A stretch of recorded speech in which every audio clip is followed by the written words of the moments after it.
අයිබෝවන් මම සන්ධ්‍යා මගේ Learn It Do It YouTube channel එකට ඔබ සැම සාදරයෙන් පිළිගන්නවා.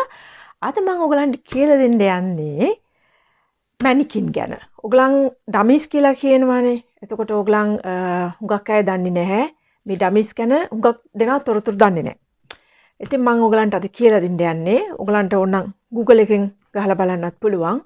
ඩමි එකක් කියන්නේ සහ dress form එකක් කියන්නේ දෙකක්. ඩමි එක ඇවිල්ලා ඩෙකොරේෂන් වලට ගන්නේ ඒ වගේමයි ඒ කියන්නේ ආධුනිකයින්ට ඇඳුමක් ඒකට තියලා කපන්න ඩ්‍රේපින් කරන්න පුරුදු වෙන දෙයක්. නමුත් ඩ්‍රෙස් ෆෝම් එකක් කියන්නේ ඒ කියන්නේ ඉන්ඩිවිඩුවල් හදලා තියෙනවා එක එක සයිසස් වලට size 32 34 38 ඒ වගේ සයිසස් වලට හදලා තියෙනවා. ඒ වගේමයි ඒ වල ලයින්ස් තියෙනවා. ඒ ලයින්ස් ඉතාමත් වැදගත් ඒවා මෙන්න මේ වගේ. දැන් මේගොල්ලන් ගැන කිව්වොත් මම ඔයගලන්ට ඉස්සලාම කියලා දෙන්න ඕනේ. ඒත් ඉස්සලා මම පෙන්නන්නම් මම මගේ ඩමීස් සාමාන්‍ය ඩමී එකක් එක එක සයිසස් වලට හදාගෙන තියෙනවා. ඒ කියන්නේ මට හැම සයිස් එකකින් මම හදාගෙන තියෙනවා size 32, 38, 40, 42 ඒ වගේ හදාගෙන තියෙනවා. ඔයගලන් මගේ මේ කෝස් එකට සම්බන්ධ වුණොත් මට ඔයගලන්ට කියලා දෙන්න පුළුවන් කොහොමද මේක කරන්න කියලා.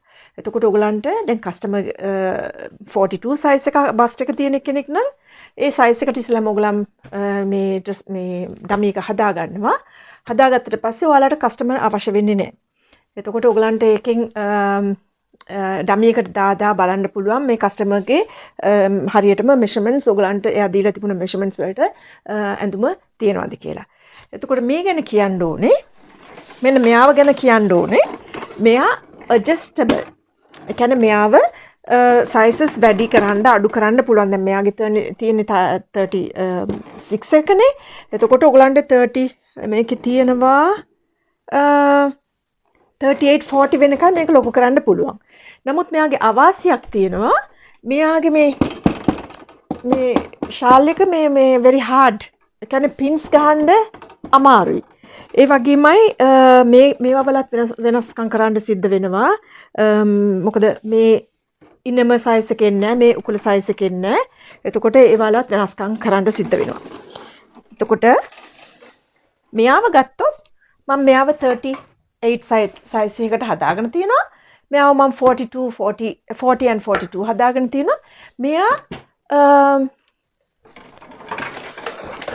මෙයා ඇවිල්ලා ගොඩක් large size කෙනෙක්. මෙයාගේ measurements අඩු වැඩි කරන්න පුළුවන්. නමුත් මම මෙයාව වැඩි යූස් කරන්නේ නැහැ. මොකද මෙයාගෙන් වැඩ කරන්න අමාරුයි. මට පින්ස් ගහන්න බැරි නිසා. මගේ ගාව ප්‍රොෆෙෂනල් ඩ්‍රෙස් ෆෝම් එකක් නැහැ. මොකද මට අවශ්‍ය වෙන්නේ නැහැ. මොකද මට අවශ්‍ය මිමි ටික මම මේවා වලින් හදා ගන්න නිසා. නමුත් ප්‍රොෆෙෂනල් ඩ්‍රෙස් ෆෝම් එකක් $800ක් 900ක් විතර වෙනවා. ඔයගලන්ට ඒවා ගහලා බලන්න පුළුවන්. තියෙනවා රොයල් ඩ්‍රෙස් ෆෝම් තියෙනවා, ක්ලාසි තියෙනවා, එතකොට බටර්ෆ්ලයි ඒ වගේ ඒවා හොඳ වර්ගයේ ඒවා අපිට ඉතින් එච්චර ළමයි ඉතින් එච්චර වියදම් කළා කරන්න ඕනේ නැහනේ. ඉතින් මේ සාමාන්‍ය ඩමි එකක් හරි නැත්නම් ඕගලන්ගේ ඇඟේ ප්‍රමාණයට ඩමි එකක් හදලා හැටි මම කියලා දෙනවා. එතකොට මේ ගැනත් කියලා දෙන්න ඕනේ. මේවා තමයි ඉන්ඩස්ට්‍රි වල සෑම්පල්ස් කපන්න ගන්නේ. මේ ඇවිල්ලා හරියටම size 32 තියෙන කෙනෙක්ගේ භාගයක් measurements. නැත්තම් එකෙන් කාලකටත් හදන්න පුළුවන්. මේ කාලක් වගේ කියලා කියන්නත් පුළුවන්. නමුත් මෙයාව හදලා තියෙන්නේ 38. ඒ කියන්නේ මේ බස්ට් එක 38, ඉන 28, ඒ කියන්නේ 28. ඒ වගේ measurement එකේ හරියටම භාගයකට. මෙයාගෙන් තමයි මම ඔක්කොම samples හදන්නේ. එතකොට මේ දැන් අපි sample එකක් කපලා බලනකොට අපිට හැමතිස්සෙම මේ ලොකු ඒවල කපලා බලලා ඒවා කරන්න ගියාම රෙදි අහක යනවා. එතකොට අපිට පුළුවන් මෙයාගෙන් හැම පැටර්න් එකක්ම මෙයාගේ size එකට හදලා එතකොට ඒකෙන් තමයි sample එක බලන්නේ. මෙහි ගොඩාක් fashion industry වල කරන්නේ මේ ක්‍රමය තමයි. එතකොට මම මෙයාව හදන හැටි ඔයගලන්ට කියලා දෙනවා. මෙයාව හදන හැටි කියලා දෙනවා. ඒ වගේමයි මේ ඔක්කොම measurements කොහොමද තමන්ගේ measurement එකට ඩමි එකක් හදාගන්න කියලා සම්පූර්ණයෙන්ම කියලා දෙනවා. එතකොට මෙයාව මන් තියාගෙන ඉන්නවා draping වලට. draping ක්ලාස් එකක් කරන්න ඔන්ලයින් කරන්න කැමති අය ඉන්නවා නම් ඒකට ජොයින් වෙන්න පුළුවන්. එතකොට draping එකේ හොඳ දේකුත් අවශ්‍ය වෙන දේකුත් දෙකක් තියෙනවා. draping එකෙන් අපි කියන්නේ draping ක්‍රමයට කරොත් ඔයාට ඒක අඩු වැඩි කර ලොකු වැඩි කරන්න පොඩි වැඩි කරන්න ඒක අමාරුයි. මොකද අපි ඇඟට තියලා මේ එක්ක ඩමියකටම කපනවා නැත්නම් කෙනෙකුගේ ඇඟට තියලම කපනවා. එතකොට අපි මෝස්තරේ හදනවා ඩ්‍රේපින් එකකින්. නැත්නම් සාමාන්‍ය බ්ලොක් එකක් හදලා ඉවර වෙලා ඒක උඩට ඩ්‍රේපින් කරන්නත් පුළුවන්. දැන් රැලි ඒ වගේ දාන ඒවා ඉස්ලාම යටට එකක් මහල ඉවරලා ඒක උඩට තමයි ඩ්‍රේපින් කරන ඒවා කරන්නේ. එතකොට මම මෙයාව හදන හැටි කියලා දෙනවා. දැන් මම මේකේ ලොකුම සයිස් එක මෙන්න මෙයාව මං හැදුවා මේකේ ඉතුරු රෙදි ටික තාම වැඩ ඉවර නැහැ. මොකද මේ පේනවනේ මම තාම වැඩ ඉවර නැහැ මෙයාගේ. මෙයා තමයි මං හදපු ලොකුම සයිස් එක. මෙයා බලන්න මේ පින්ස් ගහන්න හොඳට පුළුවන්. මෙයාව මම හැදුවේ. එතකොට මේ සයිස් එකේ එක්කෙනෙක් මට තිබුණ නැති නිසා මං මගේ යාළුවෙක් ඉන්නවා මෙයා වගේම කෙනෙක්. එයාගේ මෙෂර්මන්ට්ස් ඔක්කොම අරගෙන එයාගේ මෙෂර්මන්ට් එකට මම හැදුවා. මොකද මට ඒ කස්ටමර්ස්ලාත් ඉන්න නිසා. එතකොට මං ඕගලන්ට කියලා දෙනවා. මම පොඩක් මේක බිමින් තියන්නම්. හරි. sorry. ඊට පස්සේ මං කියලා දෙනවා මෙන්න මේ අත හදන හැටි. ඒ කියන්නේ මේක හදලා තියෙන්නේ මේ 38 size එකේ කෙනෙක්ගේ. එතකොට ඔයගලන්ගේ measurement එකේ ගානට ඔයගලන්ට මේ ස්ලීව් එකක් හදන්න පුළුවන්. එතකොට ස්ලීව් එක හදපුවම ඔයගලන්ට වාසියක් තියෙනවා දාලා බලන්න පුළුවන් ස්ලීව් එක කොහොමද එන්නේ කියලා. ඒ වගේමයි මේ අපි mesh thread එකකින් කියන්නේ ඒකට කියන්නේ tool රෙද්දකින් එහෙම කපපුවම එතකොට අතේ ගානට එන විදිය බලා ගන්න පුළුවන්. එතකොට මෙයා ගැන කියන්න ඕනේ. මෙයා වදන හැටි මම කියලා දෙනවා. මෙයාගෙන් මොකද්ද කරන්නේ කියන එකත් මම කියලා දෙනවා. මම හිතන්නේ මේ මෙතඩ්ස් ඔයගලන් දාන්නේ නැහැ. තාම මේ බලන්න මෙයා හරි වටින කෙනෙක්. මෙයාගෙන් මොනවද කරන්න පුළුවන් කියලා මම කියලා දෙනවා. මම හිතන්නේ ඔයගලන් යම්කිසි දෙයක් අද ඉගෙන ගත්තා කියලා. මේ ගොඩක්ම මේ ඩමිස් ගැන කියනකොට ඔයගලන් ඩමි එකක් ගන්නකොට පරිස්සමින් ගන්න ඕනේ. මොකද ඩමි එකක් පොඩි ගාණක් නෙමේ ලොකු ගාණක් වේදම් කරලා ගන්නෙ. ඉතින් මේ මෙන්න මේ වගේ ඒවා නම් මම කියන්නේ පරිස්සමින් ගන්න. මොකද මේකේ වාසිය සහ අවාසිය දෙකම තියෙනවා.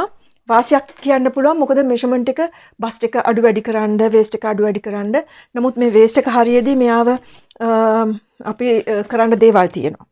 ඉතින් මුදලක් තියලා ගන්න පුළුවන් කෙනෙකුට ඩමි එකක් ගන්න පුළුවන්. ඩමි එකක් ගන්න මුදලක් තියලා බැරි කෙනෙකුට ඉතින් හොඳම දේ තමයි මම කියලා දෙනවා කොහොමද කරන්නේ කියලා.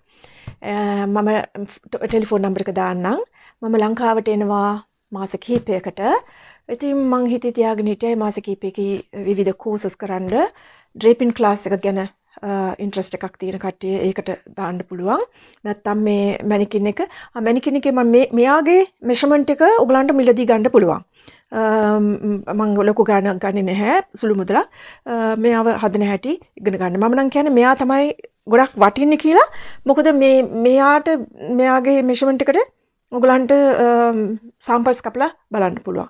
ඒ කියන්නේ අපි දැන් 38 නම් හරියටම 38 එකේ භාගයකට මෙෂර්මන්ට්ස් හදාලා තියෙන්නේ. එතකොට ඒ හැම වෙලාවෙම භාගයක් තමයි මෙෂර්මන්ට්ස් එතකොට අපි ගන්නෙ. අඟලක් නම් අපි අඟල් භාගයක්. එන්නේ වගේ අඩු වැඩි කරනකොට ඒ විදිහට හදාගන්නේ. මම මෙයාව හදලා තියෙනෙත් ඒ වගේම මෙයාගේ හොඳ දෙයක් තියෙනවා මෙයා පින්ස් ගහන්න පුළුවන්. මම මේ අපේ ටී පොට් එකේ කොටස දැම්මේ මොකද මට මෙයා මෙතන වහන්න ඕනේ හින්දා. ඒ වගේ පොඩි ඔයගලන් අයිඩියාස් Tamanටම හොයාගන්න පුළුවන්. මම මෙතන මොනවද කරන්නේ මෙතන මොනවද කරන්නේ කියලා. ඒ වගේම තවත් කියන්න ඕනේ මේ ලයින්ස් ඉතාමත් වැදගත්. මේ ලයින්ස් ගැන ඔයගලන්ට පැහැදිලි කරන්න ඕනේ. මේ බලන්න මේ ලයින් එක තමයි princess line එක, මේ under bust line එක, waist line එක, එතකොට hip line එක, shoulder line එක, මේ අත් වටය, මේ side seam එක. ඔයගලන්ගේ ඩමි එකක් ඔයගලන් හදාගත්තට පස්සේ මේ lines ඔක්කොම ලස්සන්ට ඇඳ ගන්න නැත්තම් ඩබල් ස්ටිචස් එකක් දාලා මහලා නැත්තම් මේ වගේ මේ කොහොමගේ එක ඩ්‍රේපින් ටේප් කියලා තියෙනවා. එතකොට එන්නේ ඒක අලවන්නත් පුළුවන්. මොකද එතකොට වැඩ කරන්න ලේසි මේගොල්ලන්ට එක්කලා. ඉතින් මම ටෙලිෆෝන් නම්බර් එක දාන්නම් ඔයගලන්ට අවශ්‍ය කෙනෙකුට තමන් කැමති. ඒ වගේම මම කොසෙට්ස් කෝස් එකක් කරනවා. මම කියලා දෙනවා කොසෙට්ස් කියන්නේ මොනවද?